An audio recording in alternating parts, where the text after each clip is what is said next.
Hi hello എല്ലാവർക്കും പുതിയൊരു വീഡിയോയിലേക്ക് സ്വാഗതം. അപ്പോൾ ഇന്നത്തെ വീഡിയോ എന്താണെന്ന് വെച്ചിട്ടുണ്ടെങ്കിൽ വേറെ ഒന്നല്ല, നമ്മൾ ജസ്റ്റ് പുറത്തേക്ക് പോവുകയാണ്. എങ്ങോട്ടാണെന്നല്ലേ, നമ്മൾ ചാലക്കുടിയിലേക്കാണ് കേട്ടോ പോണത്. നമ്മുടെ അവിടെ നിന്ന് നേരിട്ട് ബസ് ഉണ്ട് കേട്ടോ, KSRTC. ഞങ്ങൾക്ക് ഇരിക്കാൻ സ്ഥലം കിട്ടിയില്ല കേട്ടോ, അപ്പോൾ ഞങ്ങൾ ബാക്കിൽ വന്നിട്ടിരുന്നു. എൻ്റെ കൂടെ ഒന്ന് എത്തിയിട്ടുണ്ട് കേട്ടോ. അവൾ ജസ്റ്റ് ഒന്ന് അങ്ങോട്ട് മാറിയതാണ്. ഞാൻ ക്യാമറ ടെസ്റ്റ് ചെയ്തപ്പോൾ ഞാൻ ജസ്റ്റ് ക്യാമറ ഒന്ന് ചെക്ക് ചെയ്തതാണ്. എനിക്ക് ഇങ്ങനെ പിടിക്കുന്നത് തീരെ കംഫർട്ടല്ല. ബിക്കോസ് എൻ്റെ ദൃഷ്ടി എങ്ങോട്ട് പോകണമെന്ന് എനിക്ക് തന്നെ മനസ്സിലാവുന്നില്ല. ക്യാമറയിലേക്കാണോ നോക്കുന്നത് എന്നുള്ളത് കറക്റ്റ് അങ്ങോട്ട് അറിയുന്നില്ല. നമ്മൾ ചാലക്കുടിയിൽ ലാൻഡ് ചെയ്തു കേട്ടോ. അവിടുന്ന് സ്റ്റോപ്പിൻ്റെ അവിടുന്ന് കുറച്ചങ്ങോട്ട് മുന്നോട്ട് നടന്നിട്ടുണ്ടെങ്കിൽ കല്യാൺ സിൽക്ക് കാണാം കേട്ടോ. തൊട്ടടുത്ത് തന്നെ ഡിസ്കൗണ്ട് സെയിൽ നടക്കുന്നുണ്ട് കേട്ടോ. ഇത് ഞങ്ങൾ അറിഞ്ഞിട്ടുണ്ടായിരുന്നില്ല. അവിടെ നല്ല വോളിയത്തിൽ പാട്ടൊക്കെ വെച്ചിട്ടുണ്ടായിരുന്നു. അപ്പോഴാണ് ഞങ്ങൾ ശ്രദ്ധിച്ചത് കേട്ടോ. അപ്പോൾ എന്തായാലും ഇവിടെ നിന്ന് കയറി നോക്കാമെന്ന് വിചാരിച്ചു. ഇവിടെ എല്ലാ ടൈപ്പ് ഓഫ് ഡ്രസ്സസും ഉണ്ട് കേട്ടോ.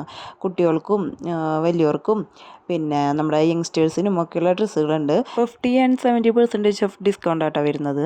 കാഞ്ചീപുരം സാരികളൊക്കെ ഉണ്ട് കേട്ടോ അവിടെ. നവംബർ 1 തുടങ്ങിയതാണ് കേട്ടോ, 20 വരെ ഉള്ളൂ.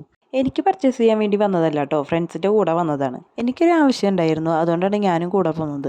നമ്മൾ നേരെ സിൽക്കിലേക്കാണ് വിട്ടത്. അപ്പോൾ അവിടെ ഡിസ്പ്ലേയിൽ കുറച്ച് ഡ്രസ്സുകൾ എടുക്കുന്നുണ്ടായിരുന്നു. എനിക്ക് ഭയങ്കരമായിട്ട് ഇഷ്ടമായി. നല്ല ഹെവി വർക്കാണ്. പിന്നെ എൻട്രൻസിൽ ഒരു യെല്ലോ കളറ് ക്രോപ്പ് ടോപ്പും പാവാടയായിട്ട് നല്ല ഭംഗിയുണ്ടായിരുന്നു കേട്ടോ അത് കാണാനായിട്ട്. ഡ്രസ്സ് എടുക്കാൻ വന്നവർ ഒരു വഴിക്ക് പോയി, ഞങ്ങൾ വേറെ വഴിക്ക് നടന്നു. അവിടെയൊക്കെ ഒന്ന് ചുറ്റിയടിച്ച് വരാമെന്ന് വിചാരിച്ചു. ഡ്രസ്സുകളൊക്കെ ഡിസ്കൗണ്ടിനുണ്ട്, കുഴപ്പമില്ല. നല്ല മെറ്റീരിയലും കാര്യങ്ങളൊക്കെയാണ്. പക്ഷേ ചില ഡ്രസ്സുകൾക്കൊക്കെ റേറ്റ് കൂടുതലാണോ എന്നൊരു ഡൗട്ട്.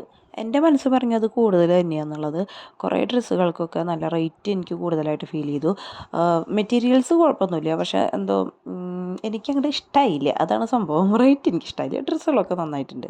മുകളിൽ കിഡ്സ് വെയർ ആണെന്ന് തോന്നുന്നുണ്ട്. ഞങ്ങൾ മുകളിലേക്കൊന്നും പോയില്ല, അടിയിൽ മാത്രമാണ് നോക്കിയത്. അടിയിൽ തന്നെ നമുക്ക് ഗേൾസിന് വേണ്ട എല്ലാ ടൈപ്പ് ഓഫ് ഡ്രസ്സസും ഉണ്ട് കേട്ടോ. പിന്നെ എടുത്ത് പറയേണ്ടത് അവരുടെ കസ്റ്റമർ സർവീസ് ഒക്കെ നല്ലതായിരുന്നു കേട്ടോ. വാങ്ങാനുള്ളതൊക്കെ വാങ്ങി അവർ ബില്ലടിച്ചു. അവരെ പിന്നെ ഞങ്ങളും പോന്നു. ഇനി അടുത്ത വീഡിയോയിൽ കാണാം കേട്ടോ. ടാറ്റാ.